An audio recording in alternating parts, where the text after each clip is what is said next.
이 시간 함께 나눌 말씀은 구약성경 71페이지 이쪽 저쪽에 있는 창세기 45장 4절 그리고 5절 말씀입니다. 제가 4절 말씀을 읽고 여러분들이 5절 말씀을 함께 화답하시며 나아가도록 하겠습니다. 제가 먼저 읽습니다. 요셉이 형들에게 이르되 내게로 가까이 오소서. 그들이 가까이 가니 이르되 나는 당신들의 아우 요셉이니 당신들이 애굽의 판자라.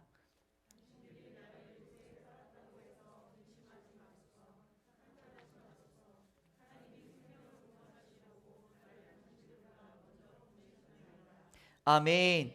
할렐루야. 할렐루야. 아멘.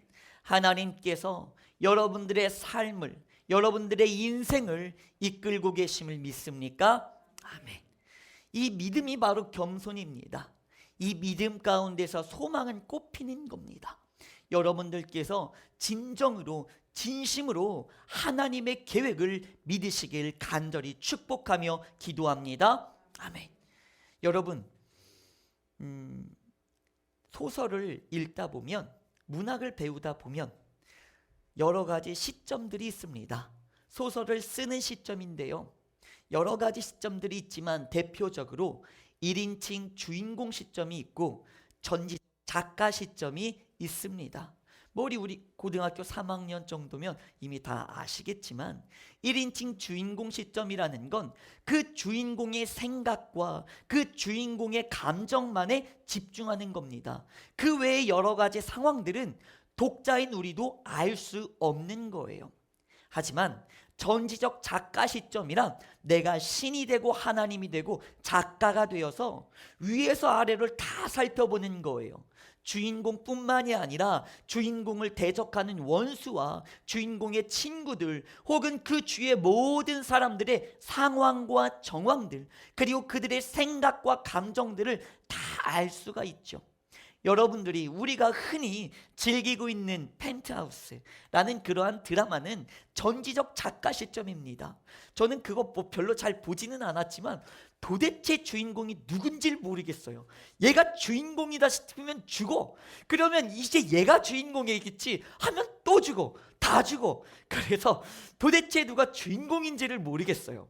그런데 전지적 작가 시점에서 여러분들도 느끼시겠지만 모든 인물들의 감정과 생각들이 다 읽혀지지 않습니까?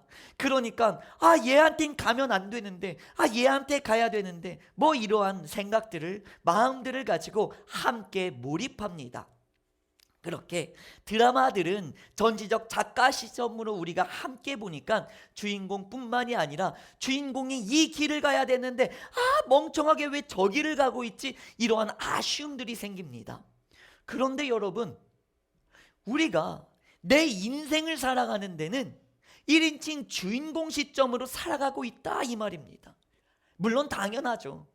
내 인생이니까 나 혼자밖에 모르니까 당연히 1인칭 주인공 시점으로 걸어가는 것은 너무나 당연하지만 우리 기독교인은 1인칭 주인공 시점으로 살아가는 삶이 아니라는 거예요. 1인칭 주인공 시점의 첫 번째 단점이 있습니다. 그것은 무엇이냐? 교만이에요. 자꾸 내가 내 힘으로 무언가를 해요. 그래서 내가 주인공인 줄 알아요. 나 혼자 잘났다고 생각합니다. 나 혼자 인생 다 산다고 생각하고 독단적으로 그렇게 모든 것들을 결정하며 나아갑니다. 그러니 뒤따라오는 가족들이나 친구들이 얼마나 많은 상처를 받겠습니까? 뿐만이 아닙니다. 누군가는 실패와 절망 속에서 너무나 힘들어할 때 1인칭 주인공 시점을 가지고 있는 이들은 어떠신 줄 압니까? 자기가 이 세상에서 가장 힘든 비련의 주인공이라고 늘 생각해요. 너는 나를 몰라. 나는 정말 너무 힘들고 내가 이 세상에서 제일 고통스러워. 나만큼 힘든 사람은 없을 거야. 니들은 이해 못해. 그래서 나는 여기서 주저앉는 것이 너무나 당연한 거야. 나에게 일어서라고 하지 마. 너는 나를 이해할 수 없어. 나는 비련의 주인공이니까. 이러한 교만한 마음들을 갖습니다. 그러니 첫 번째로는 이 주인공 시점을 버려야 합니다. 하지만 오늘 제가 여러분들과 함께 나누고자 하는 말씀은 조금은 다릅니다. 여러분, 이것을 보십시오. 고난 속에서, 환난 속에서 내가 어떠한 시각을 가지고 살아가야 되는가예요. 요셉을 봅시다. 요셉은요, 팔려갔어요. 요셉은 형들과 함께 잘 지냈는데 요셉은 주인공 시점으로 잘 지냈다고 생각했어요. 아버지 어머니에게도 잘하고 형들에게도 잘하는 줄 알았어요. 그래서 아버지가 형들한테 도시락 갖다 주라면 도시락 갖다 주고, 물 갖다 주라면 물 갖다 주고, 늘 형에게 앵기면서 잘 부대끼면서 자기는 잘 놀았다고 생각했어요. 1인칭 주인공 시점. 하지만 전지적 작가 시점으로 보니 형들은 어떤 마음을 가지고 있었습니까? 시샘했어요. 쟤 왜 이렇게 잘난 척하지? 지가 왜 잘난 줄 알지? 꼴 보기 싫어. 지가 뭐 이 세상의 주인공인 줄 알아? 못됐네, 안 되겠네. 형들은 이렇게 생각했어요. 그래서 형들이 어떻게 합니까? 아버지 몰래, 아버지에게는 요셉이 죽었다고 거짓말을 하고 요셉을 어떻게 합니까? 노예로 팔아 넘깁니다. 그래서 요셉은 이집트로 팔려가요. 이때 요셉의 마음은 어땠을까요? 배신감을 느꼈겠지요. 우리의 삶이 그래요. 형제에게 배신을 느꼈어요. 배신감을 느낍니다. 거기에서 요셉이 끝이 납니까? 형제에게 억울한 배신을 느꼈는데 그뿐만이 아니라 이집트로 팔려가서도 억울한 일이 계속 생겨요. 사람과의 관계가 틀어졌는데 그것뿐만이 아니라, 그것도 억울한데 다른 억울한 일들도 첩첩산중으로 생긴다는 거예요. 이때 1인칭 주인공 시점으로 요셉을 바라봅시다. 요셉은 어떨까요? 상처를 받아야 당연한 겁니다. 억울해. 내가 뭘 잘못했는데 겨우 그거 가지고 감히 가족을, 감히 형제를 그렇게 욕하며 배신하는 것이 맞는가? 감히 친구를 배신하는 것이 맞는가? 이건 말도 안 돼. 너무나 억울해. 믿는 도끼에 발등 찍혔네. 우리는 이렇게 말합니다. 근데 그뿐만이 아니라 또 억울한데 더 억울한 일이 계속 생기는 거예요. 얼마나 어렵고 힘들겠습니까? 1인칭 주인공 시점으로 보면 끊임없는 상처의 연속이라는 거예요. 여러분, 환난과 고통 속에서, 억울함 속에서 1인칭 주인공 시점으로 내가 나를 살펴보면 상처받을 일밖에 없다는 거예요. 모든 것이 다 상처고 또 상처고 또 상처입니다. 여러분, 근데 이미 우리는 성경을 읽어서 다 알고 계시지 않습니까? 전지적 주인공, 아니죠, 전지적 작가 시점에서 한번 봅시다. 하나님의 마음을 우리는 이미 알고 있지 않습니까? 하나님께서는 요셉을 통하여 어떻게 하셨습니까? 형에게 배신당하였고 많은 사람들에게 억울함을 당하였지만 그 모든 것들이 결국에는 하나님께서 요셉을 더욱 높은 자리로, 요셉에게 축복을 주시려고 이루신 하나님의 길이었고 계획이었습니다. 이것이 아니었으면 요셉은 구원하지도 못했고 구원되지도 못했고 축복받지도 못했다는 거예요. 그러니 하나님께서는 그 길을 이끄시는 길이었습니다. 자, 1인칭 주인공 시점으로 요셉의 인생을 바라보았을 때는 상처였습니다.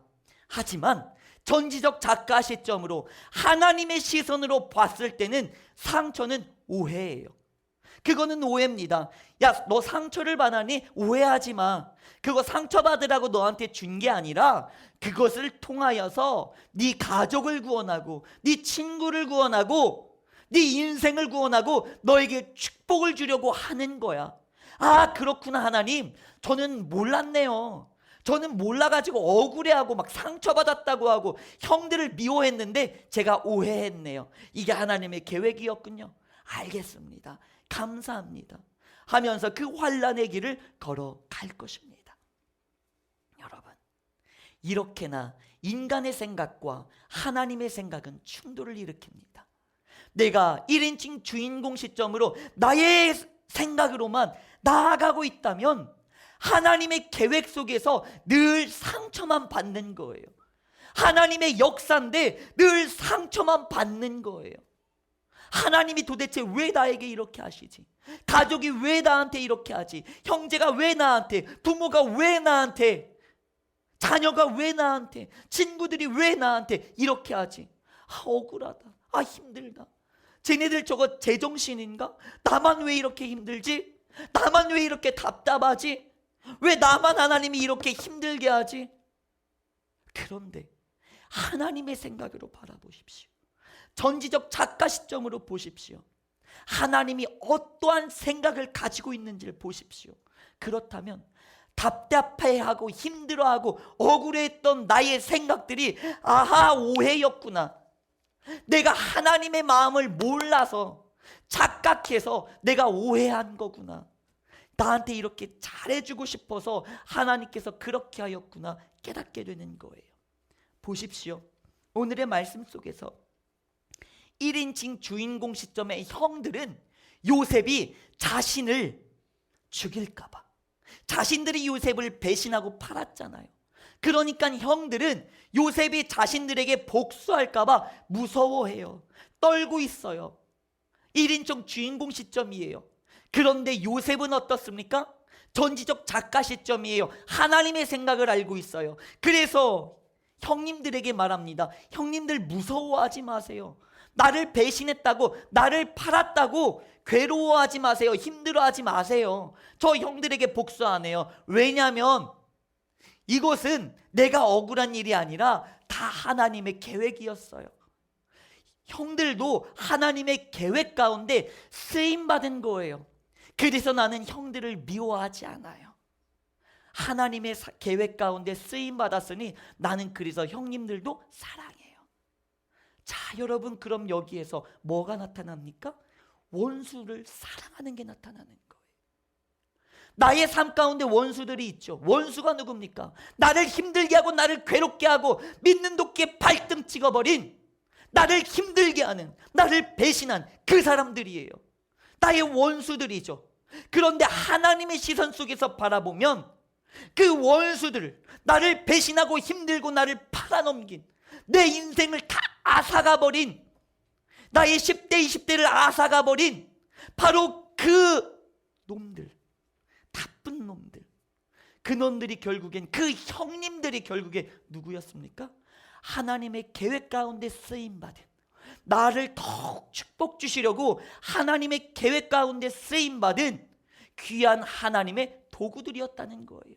그거를 깨달으면 그들도 사랑하게 되는 거예요. 아, 당신들은 나에게 축복받게 하려는 하나님의 도구였군요. 내가 축복 가운데로 올라갈 수 있게 만들어주는 당신은 나의 계단이 되어주었군요. 나의 원수가 아니었군요. 내가 오해했네요. 미안합니다. 사랑합니다. 그러면 우리의 삶 가운데 원수가 사라지는 거예요.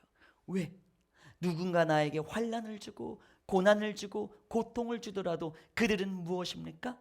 나를 더욱 축복을 주시려는 하나님의 계획 가운데 쓰임받는 이들일 뿐이라는 겁니다. 그래서 요셉은 형들을 용서할 수 있었던 거예요. 여러분, 생각해 보십시오. 요셉이 1인칭 주인공 시점을 가지고 있었다면, 저 문시환처럼 연약하고 교만하였다면 어땠을까요? 버텼을까요? 형들에게 배신당했고 그 몇 날 며칠을 이집트로 가고 이집트에서 팔려가고 거기에서 자신은 지조와 정조를 지켰는데 오히려 억울하게 누명을 써서 감옥으로 들어가고 그 감옥에서 오래 살다가 그래서 누군가를 도와줬는데 나를 잊지 말아달라고 했는데 그는 나를 잊고 혼자 잘 살고 나는 계속 쥐가 들끓는 이 지하 감옥 속에서 여전히 희망과 소망 없이 햇빛도 보지 못한 채 살아가고 있는 그 모습, 얼마나 처량했겠습니까? 얼마나 원망스럽고 불평스러웠겠습니까? 절대 못 버텼을 거예요. 향수병이 걸리고 정신적인 스트레스 때문에 그는 이미 무너져 버렸을 거예요. 하지만 요셉이 그 오랜 기간 동안 왜, 어떻게 버틸 수 있었을까요? 그는 알았던 겁니다. 하나님의 생각을 깨달았던 거예요. 이 모든 것이 하나님의 계획 가운데 있는 것이다. 여러분, 하나님의 계획을 믿으십시오. 하나님의 계획을 믿으시기 바랍니다. 여러분들이 환난 속에서 하나님의 계획을 믿을 때 그때 무엇이 나타나는 줄 아십니까? 내 눈에 소망이 보이기 시작하는 거예요. 그러니 이 환난 속에서 나는 하나님의 계획을 믿음으로 소망을 보니 포기하지 않고 좌절하지 않고 끝까지 한 걸음 한 걸음을 버텨내며 앞으로 나아갈 수 있게 되는 거예요. 하나님을 믿으니, 하나님께서 주신 소망을 보니 오늘의 어려움과 오늘의 고통 속에서도 여전히 인내하며 살아갈 수 있는 겁니다. 여러분, 바로 이것이 우리들의 삶입니다. 나의 생각으로 살지 마십시오. 1인칭 주인공 시점으로 살면 이 세상엔 상처투성입니다. 하지만 복음을 믿고 하나님의 생각으로 살아간다면 이 세상의 모든 것들은 축복이고 기적이며 감사할 것이 될 것입니다. 저는 압니다. 저는 믿습니다. 여러분들이 끝까지 주님을 부여잡고 옳은 길을, 선한 길을, 의의 길을 걸어가시면 저는 여러분들이 마침내 축복의 자리, 그 사명의 높은 자리에서 저에게 간증할 것을, 세상의 수많은 사람들에게 간증할 것을, 그리고 하나님께 감사할 것을 저는 믿습니다. 그러니 여러분, 오늘도 포기하지 마시고 하나님의 계획을 깨닫고 오늘 하루도 믿음과 소망으로, 그리고 누군가를 미워하지 마시고 그도 사랑하며 나아가시는 믿음과 소망과 사랑이 충만히 넘치는 한 주일이 되길, 여러분들의 평생의 인생이 되길 예수님의 이름으로 간절히 축복하며 기도드립니다. 아멘. 이 시간 함께 기도하시겠습니다. 하나님,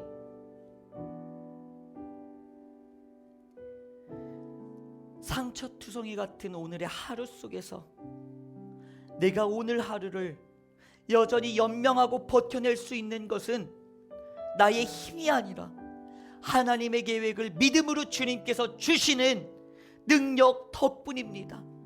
하나님께서 나에게 허락하여 주신 그 소망 덕분입니다.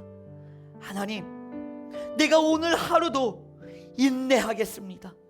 버텨내겠습니다. 견뎌내겠습니다. 주님께서 나에게 주신 이 계획들을 원망하지 않고 불평하지 않고 누군가를 탓하지 않고 원수를 만들어 미워하지 않고 이 모든 삶 속에서 사랑하며 감사하며 믿음으로 소망하며 살아가겠습니다. 그러니 하나님, 이제는 그렇게 살아가기로 결단한 귀한 하나님의 자녀들에게 하나님의 때를 속히 당겨주시사, 하나님의 시계를 속히 당겨주시사, 이제는 이 고통과 어둠의 모든 터널들은 속히 지나게 하여 주시고 이제는 하나님의 사명을 귀하게 감당할 수 있는 축복의 시대를 열어 주시옵소서.